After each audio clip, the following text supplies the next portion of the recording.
There have been about 200 reports to the LAPD of stolen purses or wallets since the start of the year. And experts say it is one of the most underreported crimes. On your sides, Christine Lazar is joining us now, and you became a victim yourself, and this opened your eyes to everything you were doing wrong. Yeah, I mean, that's how we learn, right? We have 20/20 hindsight, and I realized that not only was I the perfect victim, but that I had done things leading up to it that I wish I could have changed. And so as soon as it happened, everybody in the newsroom was like, tell us what happened. And I thought, you know, we should really do a story on this. Hopefully we will learn from your mistakes. Yes, exactly. Because it was a really bad afternoon. We all think it won't happen to us. We live in a big city, we take precautions, and then it does happen to you, and you realize all the things you wish you did differently. My job as a consumer reporter is to save you money and to protect you from the latest scam. Well, we're constantly telling consumers, be aware of scams, protect yourself. I talk to victims almost every day, but it's the first time I became one. How does a bad date turn into a court date? That's me taping a segment 2 weeks ago in Studio City off busy Ventura Boulevard. What you can't see in the shot is my little red crossbody purse that I had placed next to my feet. I was distracted by a tight deadline and a family emergency that had me fielding phone calls. And I did a very careless thing. I got up and left my purse at the base of the table. Minutes later, when I realized what I had done, the purse was gone.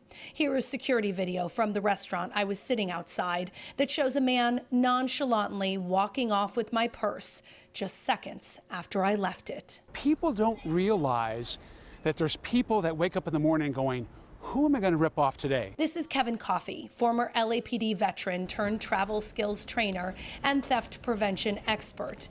We spent the day with him to learn all the things I did wrong that day, mistakes many people make. So when I'm walking down a street like this, I want to keep it not back here or even here, I want to keep it up here. Yeah, because if I got it back here, I could take something out. Starting with where to carry your purse and your wallet. You need to know that crooks call the back pocket the sucker pocket for a reason, because it's very easy to get a wallet out of the back pocket, especially if men are wearing loose pants. Coffey says this man would be an easy target with both his wallet and phone in baggy back pockets. Instead, Coffey recommends putting your wallet in a front pocket where it's harder to access.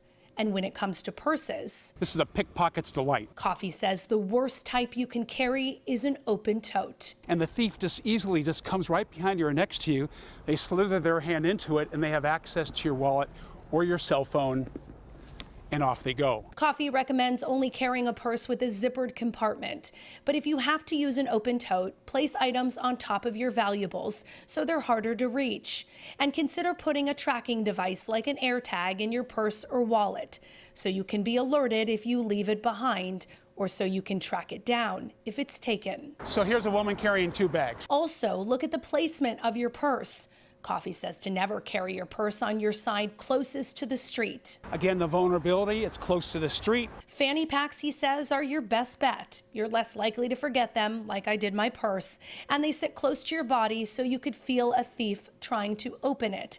It's this woman's purse of choice. What do you say to the people who say it won't happen to me? Oh, well, it can happen to you, especially when you least expect it. That's when it's going to happen. And if it does, Coffey says you want to call your credit card companies immediately because thieves will often start racking up charges within minutes. And they know time is of the essence. So as soon as they steal a wallet, they're contacting somebody via phone, they're sending a picture of your credit card front and back so they can start utilizing that information at locations, sometimes charging thousands of dollars. That's why he suggests having a digital record of all your credit card company's customer service numbers that you can easily access. He also recommends carrying the bare minimum in your wallet or purse. So many people carry a wallet with like 5 to 10 credit cards. Instead, carry just 1 or 2 and never carry your Social Security card or any personal information. You would be surprised sometimes how many people have passwords to their phone or their credit card accounts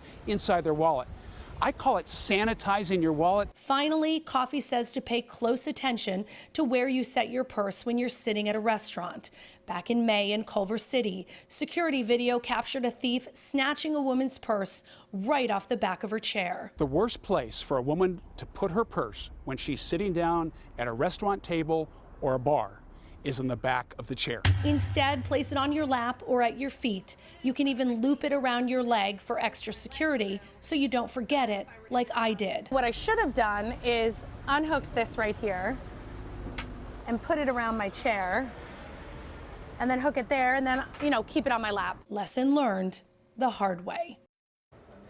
And Coffee says the most common place to get your purse stolen is at the grocery store. So never leave it in your cart and always wear it on your body. By the way, I did get my purse back. The thief was still in the area after I saw that security footage. And with the help of my husband, the suspect actually gave it back. But Coffee says you should never approach a thief because they may be armed. No, so just send your husband. Do as you say, not as you do, right? So I've got my purse. I've learned my lesson. The other thing I did is I had this big old wallet with all the stuff in my purse, earplugs, a big old wallet, and I had everything that I carry. Now I've downsized to a small wallet. All I have in here is one credit card, my driver's license, my insurance card. That's it. That's it. And that way, if I ever did have my wallet stolen again, I wouldn't be calling 5 different credit card companies and running around in this newsroom like a chicken with my head cut off. Well, I had 3 mistakes when I had my wallet stolen. I just realized I had the tote, I had the wallet with everything in it, and I had it on the back of my chair at brunch. Someone just went in, took it, racked up $10,000 at Bloomingdale's in 5 minutes. And that's actually harder because you don't notice, you think your purse is still there. You don't know something's missing out of your purse. Yeah, so when the whole purse sometimes is gone, people even go home, don't realize it, and hours have passed. And you know, of course, with these credit card companies, you can dispute it, but it's still such a violating feeling. It's such a hassle. Well, I mean, it felt like I was missing a piece of my body when my purse was gone. It's not just that; it can have repercussions way down the line because my driver's license was in there, my passport was in there, my global entry card was in there. People have taken all of those to banks trying to get money out of my bank account. Which is why you want to lock your credit too if something like this happens to you. So learn from me and have a much less stressful week if you just follow those tips. Those are great tips. Yeah, they are. They really are, Thank you, Christine.